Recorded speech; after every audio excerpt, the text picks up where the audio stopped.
आप सभी को जय मसीह की। आज परमेश्वर के वचन में आप सभी का स्वागत है। परमेश्वर पिता आज अपने वचनों के द्वारा आप सबको बहुत ऐसे आशीष को दे। पिता परमेश्वर अपने वचनों के द्वारा आपसे बोले और बातचीत करे। क्या आप भी अपने जीवन में ये चिंता करते हैं कि लोग मेरे बारे में क्या कहते हैं? कई बार मनुष्य की चिंता ही इस बात की होती कि लोग क्या कहेंगे, लोग मेरे बारे में क्या कहेंगे, लोग मेरे परिवार के बारे में क्या कहेंगे, लोग क्या कहते हैं मेरे बारे में। इस बात को मनुष्य बहुत सोचता है और इसी के कारण कई बार वो गलत निर्णय को भी ले लेता है अपने जीवन में, इसलिए कि उनको मनुष्य की नजर में अच्छा बनना होता है। परंतु परमेश्वर पिता आज अपने वचनों के द्वारा हमें कुछ बातों को बताना चाहता है। हमें मनुष्य की नजर में कोई कुछ भी बोले इससे मायने नहीं रखता, लेकिन परमेश्वर मेरे बारे में क्या कहता है ये मायने रखता है। और इसलिए पौलुस इस प्रकार से कहता है, जो पहला कुरिन्थी 4 अध्याय में लिखा है, मनुष्य हमें मसीह का सेवक और परमेश्वर के भेदों का भंडारी समझे। फिर यहाँ भंडारी में यह बात देखी जाती है कि वह विश्वास योग्य हो। परंतु मेरी दृष्टि में यह बहुत छोटी बात है कि तुम या मनुष्य कोई न्याय मुझे परखे, वरन मैं स्वयं अपने आप को नहीं परखता।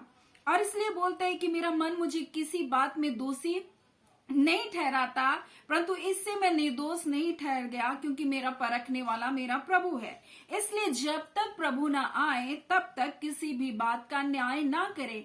इसलिए परमेश्वर आज अपने लोगों से कहना चाहता है, कई बार लोग आपका न्याय करेंगे, लोग आपको जज करेंगे, लोग आपके बारे में बोलेंगे। और कई बार ये बातें मनुष्य के जीवन में इतना गहरा चला जाता है कि वो अपने जीवन का नाश कर देता है। लेकिन परमेश्वर का वचन हमें कुछ बातों को सिखा रहा है। और यीशु मसीह भी इस बात को बोल रहा था कि लोग मुझको क्या कहते हैं। तब उनमें से कुछ ने कहा, कोई तो तुझे यूहन्ना बपतिस्मा देने वाला, कोई एलिया और कोई पुराने भविष्यवक्ताओं में से कोई जी उठा, ऐसा कहते हैं। पर यीशु मसीह बोल रहा है, लोग क्या कहते हैं ये बातें तुमने बताया, परंतु तुम क्या कहते हो? तब वहां पतरस बोलता है कि तू जीवते परमेश्वर का पुत्र मसीह है। और वैसे ही आज लोग आपको तरह तरह से बोलेंगे, आपको तरह तरह नाम देंगे, लेकिन इससे कोई मायने नहीं रखता कि लोग आपको क्या कह रहे हैं, लेकिन मायने ये बात रखता है कि परमेश्वर आपको क्या कहता है। और इसलिए पौलुस बोल रहा है कि लोग मुझे मसीह का सेवक और परमेश्वर के भेदों का भंडारी समझे, बोल रहा है ना। और ये बातों को इसलिए बता रहा है कि लोग उसे भी तरह तरह की बातों को बोल रहा है। इसलिए वो कहता है, समय से पहले तुम किसी भी बात का तुम न्याय ना करो। फिर वो बोल रहा है, अगर मैं परमेश्वर के भेदों का भंडारी हूं, क्योंकि परमेश्वर उसको वचनों की बहुत प्रकाशन को देता था, इतना प्रकाशन को देता था कि वो फूल ना जाए करके शैतान उसके लिए नियुक्त था, ताकि उसको समय समय पर उसके फूलेपन को कम कर सके, उसके घमंड को तोड़ सके। और इसलिए वो बोल रहा है, अगर मैं भेदों का भंडारी हूं तो भंडारी में ये गुण होता है कि विश्वास योग्य हो। क्योंकि परमेश्वर का वचन कहता है, परमेश्वर अपना भेद सीधे लोगों पर प्रकट करता है। परमेश्वर विश्वास योग्य लोगों पर अपने भेद को प्रकट करता, अपने प्रकाशन को ऐसे लोगों को देता है जो विश्वास योग्य है और जो परमेश्वर की नजर में सीधा है। मनुष्य आपको कुछ भी कैसा क्यों ना समझे, ये मायने नहीं रखता। और इसी बात को यीशु मसीह भी बोल रहा है, लोग क्या कहते हैं, लोग कहते हैं यूहन्ना बपतिस्मा देने वाला, कोई ऐसे या कोई और भविष्यवक्ताओं में से जी उठा, परंतु यीशु बोल रहा तुम क्या कह रहे हो? तब वहां पतरस बोलता है कि तू जीवते परमेश्वर का पुत्र मसीह है। तब बोलता है, ये बातें परमेश्वर ने अपनी आत्मा के द्वारा तुम पर प्रकट किया। और यही बात परमेश्वर आज अपने लोगों से कहना चाहता है, लोग आपके बारे में क्या कह रहा है मायने नहीं रखता, लेकिन मायने इस बात का रखता है कि परमेश्वर आपके बारे में कौन सा दृष्टिकोण रखता है। क्या आप विश्वास योग्य हैं? क्या आप सच्चे हैं? क्या आप परमेश्वर की आत्माओं के फलों से आप लदे हैं? और फिर परमेश्वर का वचन यूहन्ना जो हमको मिलता है 13 अध्याय उसका 35 में, यदि आपस में प्रेम रखोगे तो इसी में सब जानेंगे कि तुम मेरे चेले हो। यानी यीशु मसीह बता रहा है कि मैं तुमको नई आज्ञा देता हूं कि एक दूसरे से प्रेम रखो, जैसा मैंने तुमसे प्रेम रखा वैसे ही तुम एक दूसरे से प्रेम रखो। अब यीशु मसीह बोल रहा है, एक नई आज्ञा मैं तुमको दे रहा हूं। जैसे मैंने तुमसे प्रेम रखा। अब यीशु मसीह का प्रेम और संसार का प्रेम में बहुत अंतर है, और प्रेम को 4 भागों में बांटा गया। 4 प्रकार के प्रेम होते हैं। पहला इरोस, जिसको कहा जाता है, जो इरोस शब्द आता है वो सांसारिक प्रेम को, शारीरिक प्रेम को दर्शाता है। फिर स्टर्गो, जिसका मतलब है पारिवारिक, माता पिता भाई बहन का प्रेम। उसके बाद आता है फिलिया, जिसका अर्थ होता है मित्रों के बीच का प्रेम। तो परंतु परमेश्वर का जो प्रेम है, ईश्वर का जो प्रेम है, वो अगापे प्रेम है।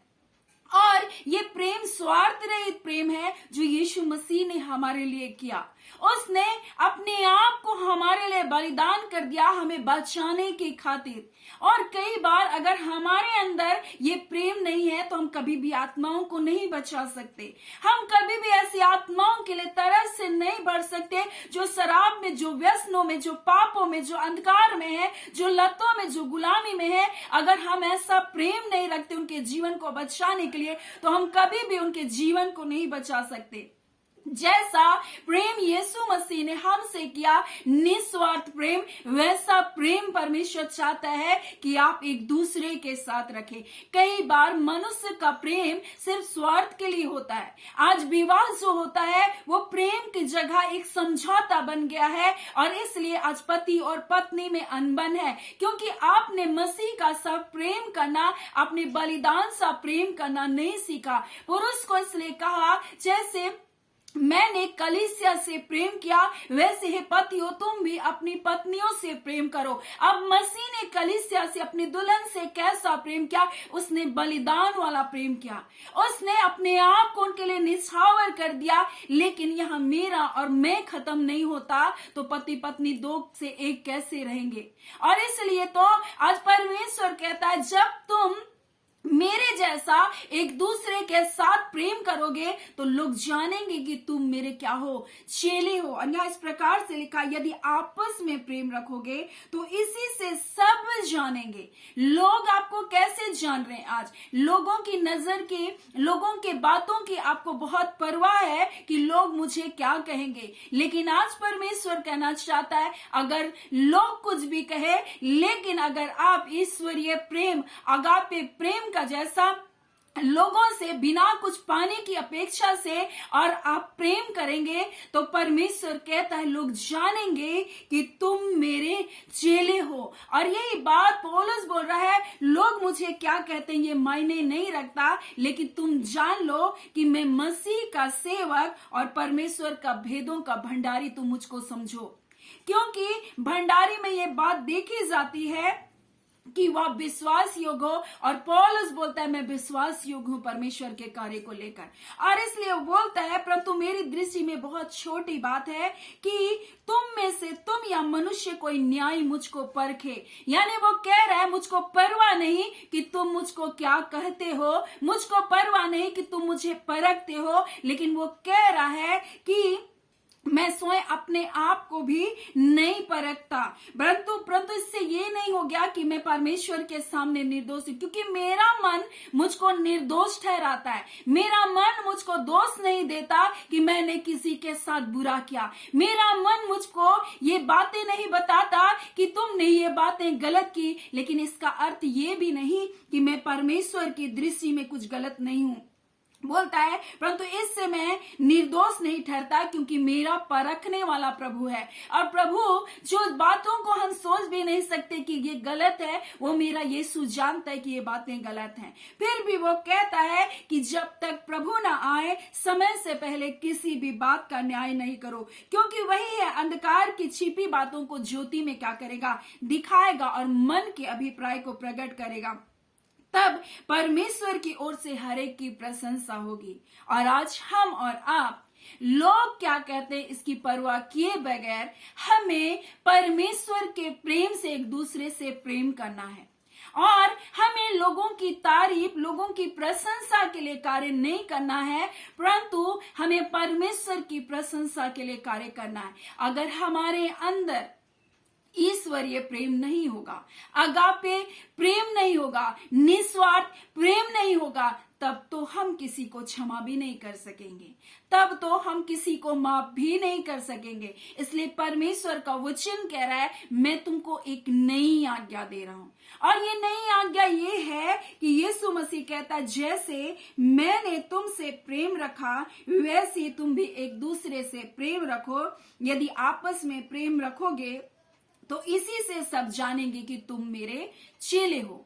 तो आज हमें परमेश्वर इन वचनों के द्वारा बताना चाहता है, लोग क्या कह रहे हैं ये कोई मायने नहीं रखता, लेकिन परमेश्वर क्या कह रहा आपके बारे में ये मायने रखता है। इसलिए आप भी ईश्वरीय प्रेम से एक दूसरे के साथ प्रेम करें, एक दूसरे को क्षमा करें, एक दूसरे को माफ करें और आगे बढ़ें, ना कि उन्हीं पुरानी गलतियों में अपने जीवन को जीते रहें, वो उन पापों में अपनी जिंदगियों को जीते रहे, एक दूसरे पर दोष लगाते रहे और एक दूसरों की कमी और घटियों को हम ढूंढते रहे। लेकिन परमेश्वर का वचन हमसे कह रहा है कि लोग हमें क्या समझे, परमेश्वर का सेवक समझे और ये समझे कि हम उसके भेदों के क्या है, भंडारी। ऐसा पौलुस बोल रहा है, ये बात को बता रहा है कि अगर भंडारी है तो वो भंडारी, ऐसी जिम्मेदारी परमेश्वर ने नहीं दे दिया। बिना विश्वास योग्य लोगों को परमेश्वर कभी भंडारीपन की जिम्मेदारी नहीं देता।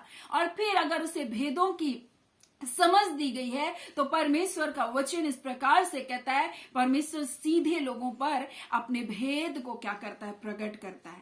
और वो परमेश्वर के सामने एक विश्वास योग्य जीवन को जी रहा था और इस बात की परवाह नहीं कर रहा था कि लोग मेरे बारे में क्या कहते हैं। इसलिए वो कहता है, ये नहीं कि मैं बोलता है कि पा चुका हूं, परंतु मैं इस बात को करता हूं, जो बातें पीछे रह गई है मैं उसको छोड़कर आगे की ओर दौड़ा चला जाता हूं। एक तीव्र इच्छा है उसके आगे कि वो जाए और उस बात को जो परमेश्वर ने उसके लिए रखी है उसको क्या करे, प्राप्त करे। यानी कि उसके अंदर एक तीव्र इच्छा है परमेश्वर की योजना को पूरा करने के लिए, उसके अंदर एक तीव्र इच्छा है परमेश्वर के कार्य को करने के लिए, उसके अंदर एक तीव्र इच्छा है कि परमेश्वर ने जो इनाम उसके लिए रखा उसको वो पाए। और इसलिए पौलुस बोलता है, यह मतलब नहीं कि मैं पा चुका या सिद्ध हो चुका, पर उस पदार्थ को पकड़ने के लिए दौड़ा चला जाता हूं। कई बार लोग हमारी कमियों को निकालेंगे, हमारे दोष को ढूंढेंगे, हमारे जीवन में अपने लालचन को लगाएंगे, लेकिन परमेश्वर का वचन कहता है कि मैं सिद्ध नहीं हुआ हूं अभी, लेकिन मैं एक काम कर रहा हूं। बोलता है, मैं उस पदार्थ को पकड़ने के लिए दौड़ा चला जाता हूं जिसके लिए मसीह यीशु ने मुझको पकड़ा। हे भाइयों, मेरी यह भावना नहीं कि मैं पकड़ चुका हूं या मैं अभी सिद्ध हो चुका हूं, परंतु मैं केवल एक काम कर रहा हूं। वो काम है जो बातें पीछे रह गई है उनको भूल कर मैं आगे की ओर बढ़ता हुआ चाह रहा हूं। बोल रहा है यानी कि वो रुका नहीं है परंतु बढ़ रहा है। आज आपको कोई भी बातें रोकने ना पाए, कोई भी परिस्थितियां आपको रोकने ना पाए, क्योंकि परमेश्वर का आत्मा जो हमारे अंदर डाला गया वो प्रेम का आत्मा है, वो धीरज का आत्मा, वो संयम का आत्मा है। इसलिए कोई भी बातें आपको परमेश्वर के प्रेम से अलग ना करने पाए, कोई भी बातें आपको परमेश्वर की योजना से अलग ना करने पाए, क्योंकि परमेश्वर का वचन कह रहा है कि हमें, अगर हमारा मन हमको दोषी नहीं ठहराता, इतना तक कि ये भी बोलता है कि मैं खुद को भी नहीं परखता और दूसरों को परखने भी नहीं देता, लेकिन इसका मतलब ये नहीं कि मुझ में कोई गलती नहीं, क्योंकि परखने वाला मेरा प्रभु है और वही मुझको मेरी गलतियों को बताता है और मैं अपनी गलतियों को सुधारता भी हूं। और इसलिए वो बोल रहा है मैं आगे बढ़ रहा हूं, बोल रहा है। और ये बोल रहा है मैं सिद्ध तो नहीं हूं, लेकिन फिर भी मैं सिद्धता की ओर जा रहा हूं। और आज परमेश्वर अपने लोगों से कहना चाहता, हो सकता है आप गिरे भी होंगे, आप गलतियां भी की होंगे, लेकिन इसका मतलब नहीं कि आप वहीं बैठे रहें, वहीं बिलाप करते रहें और लोगों की बातों को अपने हृदय में लगा कर रखें। परंतु आप एक काम कर सकते हैं, इन बातों को भूल करके अपने जीवन को परमेश्वर के हाथों में समर्पित करके आप भी उठे और परमेश्वर के मार्गों में दौड़े, क्योंकि परमेश्वर ने आपसे प्रेम किया है। और उसने जब आपसे प्रेम किया वो निस्वार्थ प्रेम था, आपने उसके लिए कुछ भी नहीं किया था, फिर भी उसने अपना प्राण आपके लिए बलिदान किया, उसने आपके लिए अपना लहू को बहाया ताकि आप पापों की क्षमा को पा सके, एक धार्मिकता का जीवन में आप जी सके। जब उसने आपसे प्रेम किया किसी और के आपको प्रेम करने ना करने से कोई मायने नहीं रखता, परंतु वो परमेश्वर ने अपने इकलौते बेटे यीशु मसीह को दिया, और इसलिए आप भी अपने जीवन से वैसा ही प्रेम दूसरों को साथ रखें, उन्हें क्षमा करें और आगे बढ़ें। सो परमेश्वर पिता इन वचनों के द्वारा आप सबको बहुत ऐसे आशीष को दें। आमीन। आइए हम प्रार्थना करेंगे। धन्यवाद देते हैं जीवते सच्चे सामर्थ्य खुदावन खुदा, मेरे राजाओं के राजा, मेरे प्रभुओं के प्रभु, मेरे अबा परमेश्वर, हम आपका धन्यवाद करते हैं खुदावन परमेश्वर। और जैसा कि पिताज अपने वचन के द्वारा अपने लोगों से बातचीत किया, लोग क्या कहते हैं ये मायने नहीं रखता खुदावन परमेश्वर, परंतु आप क्या कहते हैं अपने लोगों के लिए मायने रखता है पिता। इसलिए आपकी इच्छा के अनुसार आपके प्रेम में पिता ये बढ़ते चले जाए। आपने जैसा प्रेम किया यीशु मसीह, वैसा प्रेम इनके जीवन में आने पर अपने पवित्र आत्मा से परिपूर्ण ऐ खुदावन परमेश्वर, क्योंकि आपका वचन कहता है जहां पवित्र आत्मा आप हैं वहां आजादी है प्रभु जी। नफरत से आजादी है, ईर्ष्या से आजादी है, हर प्रकार की बुराई से आजादी है यीशु के नाम से पिता। आज तमाम बुराइयों के बंधन टूटने पाए खुदावन, आपके प्रेम से भर दीजिए, अपनी शांति से भर दीजिए खुदावन। बीमारियां चंगी की जाए पिता। आपका वचन कहता है जब तक तुम आशीष कर्म को ना देखोगे तुम विश्वास नहीं करोगे। ऐ खुदावन, इसके लिए प्रभु जी आज इनके जीवन में एक अद्भुत आश्चर्यजनक कार्य होने पर, इनकी जरूरतें पूरी होने पाए खुदा, जिससे ये जाने खुदावन परमेश्वर ये आप कह रहे हैं पिता, इनसे पिता आपकी भलाई पिता इनके जीवन में आने पाए खुदावन परमेश्वर। आपके छुटकारे का पवित्र आत्मा ओ पिता, आपका आत्मा इनके जीवन में कार्य करने पाए, बंधन टूटने पर अंधकार के दासत्व के जीवे टुकड़े टुकड़े करते, हर वो बेड़ियां जिनके कदमों को, इनकी जिंदगियों को, इनके फाइनेंस को बांध के रखी है, आज यीशु के नाम से हम तोड़ते हैं खुदावन। रबंदा खाला यीशु नासरी के नाम से टूटे, यीशु के नाम से इसी घड़ी बंधन टूटे यीशु के नाम से, और खुदावन ये आजादी को पाए पिता। ये आपकी भलाई को देखने जा रहे हैं, आपके छुटकारे को देखने जा रहे हैं, आपके आश्चर्यजनक कार्य को देखने जा रहे हैं। आप छुटकारे को कर रहे हैं पिता, आप भलाई को प्रकट कर रहे हैं पिता खुदावन। जितने प्रभु जी हाँ संतानहीन है प्रभु जी, आज यीशु के नाम से प्रभु जी उन्हें एक बच्चे की आशीष मिलने पाए ओ पिता, ये कंसीव करने पाए पिता, बंधन टूटने पाए प्रभु जी। ऐ खुदावन, जिनके बच्चे पिता इस समय अस्वस्थ हैं खुदावन, यीशु के नाम से चंगाई को पाने पाए। जितने बीमार है प्रभु जी, इसी घड़ी बीमारियों के बिछौने से उठ खड़े होने पाए, हर निर्बलता, दुर्बलता, दर्द और पीड़ा यीशु के नाम से आपके लोगों को छोड़ करके जाने पाए पिता। आपने हमसे प्रेम किया, हम इसके लिए आपका धन्यवाद देते हैं। आप अपनी भलाई को अपने लोगों के जीवन में प्रकट कर रहे हैं। प्रतिदिन जितने लोग प्रभु इन सेवकाई में जुड़ते, एक एक परिवार को हम ब्लेस करते, हम आशीषित करते, हम जय छुटकारे की घोषणा करते हैं पिता, आपके नाम की महिमा प्रकट होने पाए। धन्यवाद पिता, आपने प्रार्थना सुना, प्रार्थना आपके बेटे यीशु के नाम से मांगते हैं, दया सुन अनुग्रह से ग्रहण कर लीजिएगा। आमीन। परमेश्वर पिता आप सबको बहुत ऐसे आशीष को दे। आमीन।